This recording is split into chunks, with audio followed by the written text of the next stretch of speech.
500 1000ன்னு செலவு பண்ணி பிஸா ஹட்ல போய் பிஸா சாப்பிட்டா திருப்தியா இல்ல. வீட்ல பண்ணா பெர்ஃபெக்ட்டா இல்ல. இங்க 10 நிமிஷத்துல பெர்ஃபெக்ட் பிஸா ரெசிபி பார்க்கலாமா? அதுக்கு முதல்ல மிக்ஸி ஜார்ல 2 முட்டை, 2 பிரெட் சேர்த்து அடிச்சு எடுத்துக்கோங்க. அதுக்கப்புறம் ஒரு பேன்ல கொஞ்சமா ஆயில் சேர்த்து அதுல ப்ரான்ஸ் சேர்த்துருக்கேன், இறால்.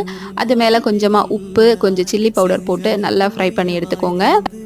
அதுக்கப்புறம் ஒரு பேன்ல கொஞ்சமா பட்டர் சேர்த்து அது மேல நம்ம அடிச்சு வச்சிருந்த பேட்டர் இருக்கு இல்லையா, அதையும் ஊத்தி அது வெந்ததுக்கப்புறம் அப்படியே ஃப்ளிப் பண்ணிக்கோங்க. அது மேல கொஞ்சமா பிஸா சாஸும், நம்ம ஃப்ரை பண்ணி வச்சிருந்த ப்ரான்ஸ், கொஞ்சமா கேப்சிகம், அது மேல நிறைய சீஸ் சேர்த்து அப்படியே விட்டுருங்க. ஒரு 10 நிமிஷம் சிம்ல இருக்கட்டும்.